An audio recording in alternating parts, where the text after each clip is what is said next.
I didn't set out to investigate giants. That wasn't the plan. I was researching architectural anomalies in the American Midwest, structures that seemed impossibly advanced for their era, buildings that defied the technological limitations we're taught defined the 19th century. But then I stumbled across a newspaper clipping from 1883, a simple article buried in the archives of a Missouri Gazette, and everything changed. 12-foot-high skeleton of a giant found in western Missouri in 1883. Not folklore, not mythology, a documented discovery with measurements, with a named witness, with physical details too precise to dismiss as fantasy. A farmer named John Hannon found bones protruding from a ravine bank, exposed by years of rainfall cutting through the earth. He spent days excavating what turned out to be a complete human skeleton, 12 feet tall. Think about that, 12 feet, not 7 feet, not 8, 12. The measurements were staggering. The bend through the temples, 12 inches. From the lower skull to the crown, 15 inches. Circumference of the skull, 40 inches. Ribs nearly 4 feet long, 1 3/4 inches wide. Thigh bones 30 inches in length, proportionally massive. The article noted something haunting. The rib cage stood high enough that a man could crawl inside, turn around, and exit with ease. Read that again. A man could crawl inside the skeleton's chest cavity and move freely.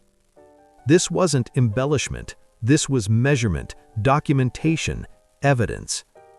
And then, like so many discoveries of its kind, it disappeared. No follow-up articles, no scientific examination, no museum display, just silence. The kind of silence that feels deliberate, calculated, as if someone decided the world was better off not knowing what John Hannon had unearthed from that Missouri ravine. The official explanation? There isn't one, because officially this discovery never happened. Or if it did, it meant nothing, a curiosity, an anomaly, move along. But that's where the pattern begins. Because Missouri 1883 wasn't isolated. It was a node in a network of discoveries that spanned continents, cultures, and decades, all following the same trajectory, from documentation to disappearance. The pattern repeats with unsettling precision. Lovelock Cave, Nevada. 7-foot skeletons with red hair found in 1911.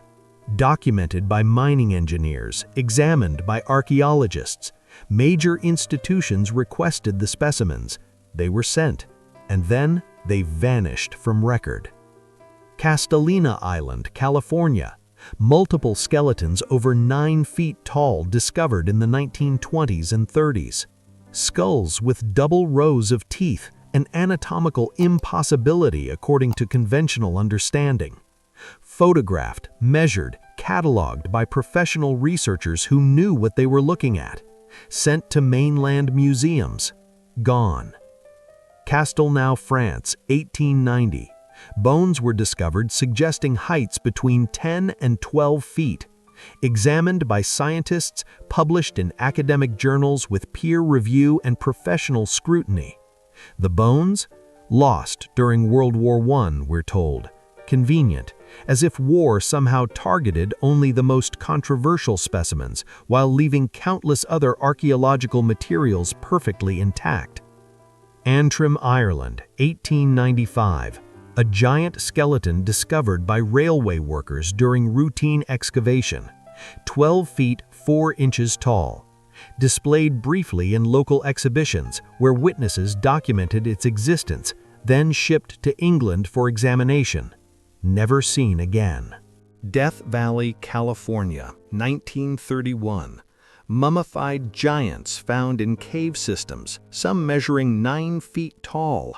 Howard Hill, the expedition leader, reported finding ceremonial chambers and elaborate burial sites suggesting an organized culture.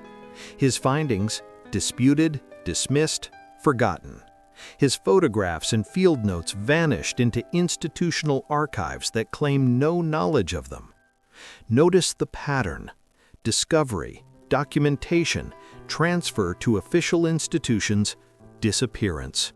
Not one giant skeleton, not two, dozens, perhaps hundreds across every inhabited continent, all following the same trajectory from evidence to erasure, as if someone were systematically removing proof of something we weren't supposed to know existed.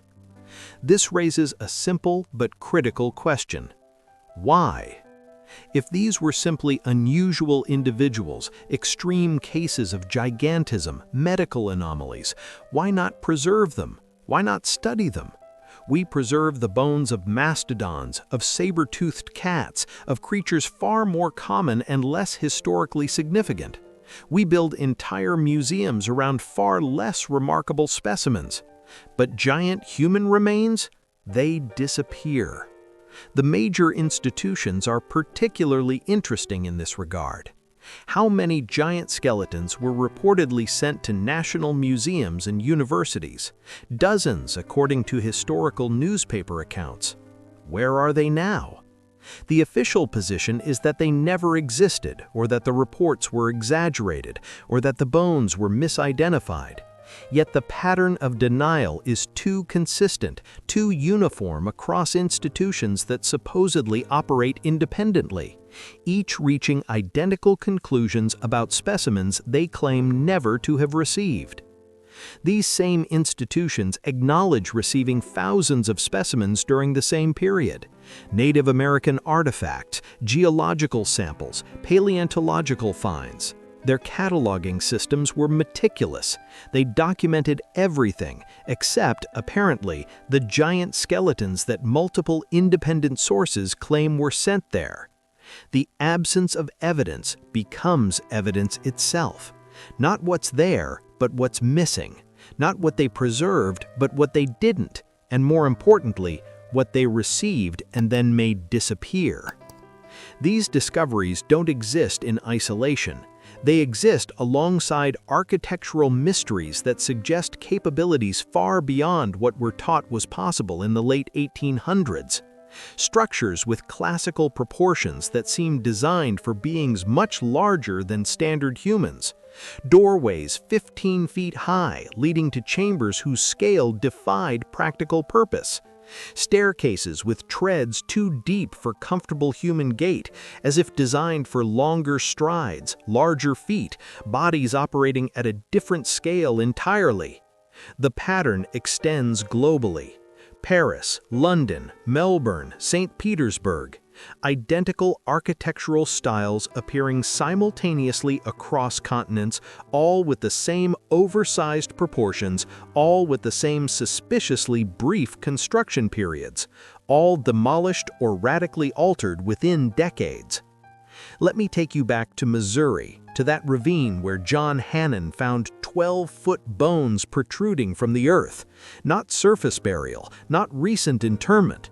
The bones were embedded in strata, suggesting significant age, hundreds, possibly thousands of years based on the geological context described in the article. They'd been there long before the United States existed, long before European settlement, long before the Native American tribes whose oral histories sometimes referenced the Old Ones or the giants who came before.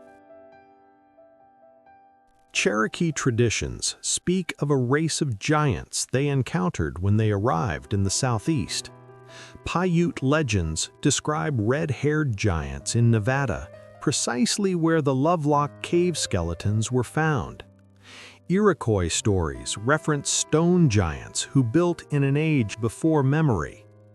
These aren't vague myths, but specific accounts with geographic locations, physical descriptions, cultural details that align suspiciously well with the archaeological evidence that keeps surfacing and then vanishing. The coordination required for that removal is what makes this so unnerving. We're not talking about one institution in one country. We're talking about museums, universities, government agencies across every developed nation apparently following the same protocol: receive giant remains, acknowledge receipt, then allow them to vanish from record. The consistency suggests policy, not coincidence, directive, not neglect. Here's what haunts me most. It's not the discoveries themselves, it's what happened after. No academic debates, no scientific papers arguing the findings were invalid, no public announcements explaining where the bones went or why they weren't displayed. Just silence. Institutional silence. Imagine if we discovered a new species of dinosaur. It would dominate headlines for months.